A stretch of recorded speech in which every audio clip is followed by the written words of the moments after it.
All right, welcome into the Rocky Top Insider Reaction Show. This is Ryan Shumpert. I am Rick Butler, standing here on the court here at the Food City Center. It's number 8 Tennessee suffers a 78-73 defeat to number 12 Kentucky. That's two straight SEC games that Tennessee has dropped. Ryan, when you think about this game, a lot of it revolved around three-point shooting. Good for Kentucky, a struggle for Tennessee. What did you make out of this game?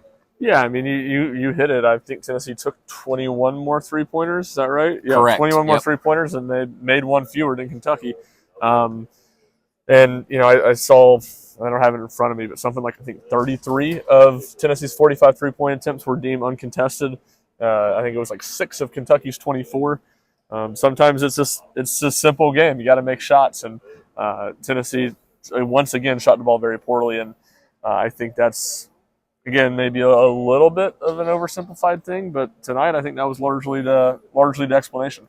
Yeah, and I think you can look at these three-point numbers in two different ways. On one, you just look at the simple statistics. 12 of 24 for Kentucky, 50% shooting. That's not bad at all. Then on the flip side for Tennessee, 11 of 45. It's going to put you in trouble, but not just from the numbers perspective. It was also when some of these runs happened in the game. I believe it was the beginning of the first half and the beginning of the second half for Kentucky that they were able to string together a couple 4 or 5 from 3 to start both halves. They were lightning out of the gates in both halves. And meanwhile, Tennessee, towards the end of the game, had a lot of opportunities right here in the corner, especially had a lot of opportunities to really get some chunks on the board, to really hit some threes, and just struggled down the stretch as well. So not only was it these statistics and the numbers, but it was also the timing for both teams throughout the game.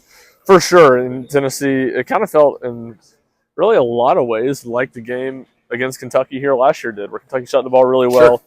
Tennessee was trying to climb back in the game in the second half. It felt like Kentucky had a lot of timely shots, and then in the end, had the chance, had a possession, down by 2 or 3. I can't remember what it was last year. Obviously, today it was down by 3 with a chance to tie the game in the final minute and, unable to hit the shots. So a lot of similarities in that sense. And, yeah, I mean, in the last minute of the game, Tennessee took 6 3-pointers.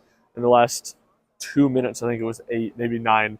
And they just could not buy a basket once they'd gotten it kind of down to 4 or 5 in the final 3-ish minutes of the game. One of the things that I was thinking about during the halftime break was if we were going to have to be standing here on the postgame show talking about a major injury for Tennessee. Yeah. Fortunately for the Vols, that's not the case. Kai Ziegler heads out into the tunnel, back into the locker room with, what would you say, about 4 or 5 minutes left in the first half? I think it's about 3 minutes. 3 minutes or so. And then he was able to come back into the game. But that looked to be a concern for Tennessee at one point. Fortunately for Tennessee, again, he was able to get back into the swing of things. He ends the game with 13 points, 5 of 18 shooting from the floor, but really had a tough night from the perimeter with just 1 of 11 from three-point range. Igor Milicic Jr., though, if you talk about a positive note, just kind of, we talk about the up and down waves that he goes through. Today was a little bit of an up.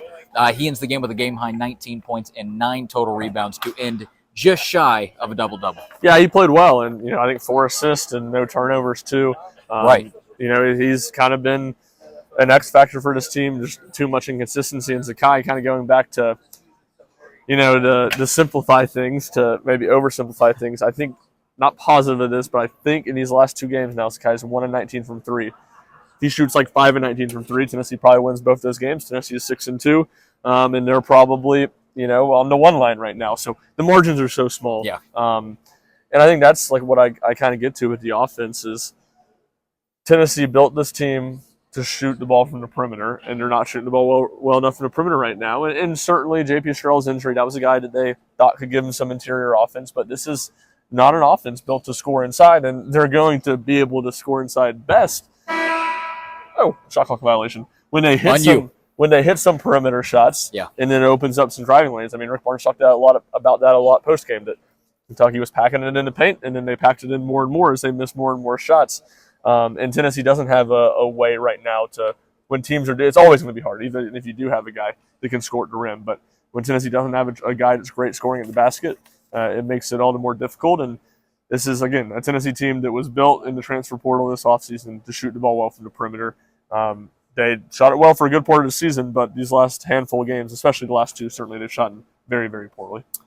Tennessee 25 of 72 from the floor here tonight. But again, the big number that stands out to everyone is the 11 of 45 from three-point range. Any other final thoughts about this game, whether it be offense, defense? I mean, 48 points for Kentucky in the second half alone, the final 20 minutes. Any other kind of final thoughts from this game here on a Tuesday night in Knoxville? Well, I think it's to the point, the numbers you just said. Tennessee, you had told me before the game, Tennessee turned the ball over 5 times and got 18 offensive rebounds. There's no way I would have believed they would have lost.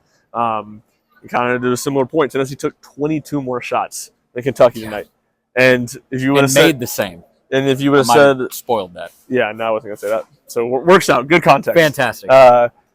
If you would have said that and you said Kentucky won, you'd probably say, man, Kentucky must have shot 20 more free throws or 25 more free throws. I think they made 6 more, if I'm not mistaken. Made 4 more. Took 7 more attempts. Took 7 more free throws. So that's the type of stuff that is pretty jarring. Those things are usually recipes for success, recipes to win basketball games, and Kentucky just shot so significantly better than Tennessee tonight that it overcame all that. All right, so just for a quick second, let's kind of big picture it a little bit, because I want to point back to an article that you wrote for RockyTopInsider.com here this morning.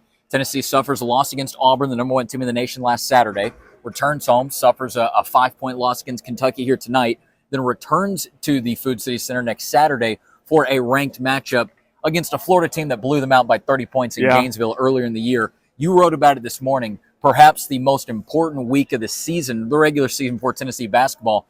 How has that maybe changed? Not that it's not anymore. You know, this was a big game in itself, but you're sort of, what do you make of the rest of this week, and how much maybe more emphasis does this put on Saturday's game for Rick Barnes' squad, if any? I mean, sure, some. Not. I mean, just like it would anytime you lose a game, sure. The next game becomes important. So now it remains a really important game, and you know, I think a team in Tennessee matches up a whole lot worse than they do Kentucky. So, you know, I expect Tennessee to be locked in and very hungry for a win, but, you know, that's not going to make it easy either. Florida's obviously got a really good team in the top 5, and like you said, beat up on Tennessee pretty good earlier this month down in Gainesville. No doubt about it. Any other kind of final thoughts before we wrap this thing up? That's all I got. All right, that is going to do it for us from here at the Food City Center tonight on a Tuesday in Knoxville. Again, number 8 Tennessee suffers a defeat to number 12 Kentucky by a score of 78-73.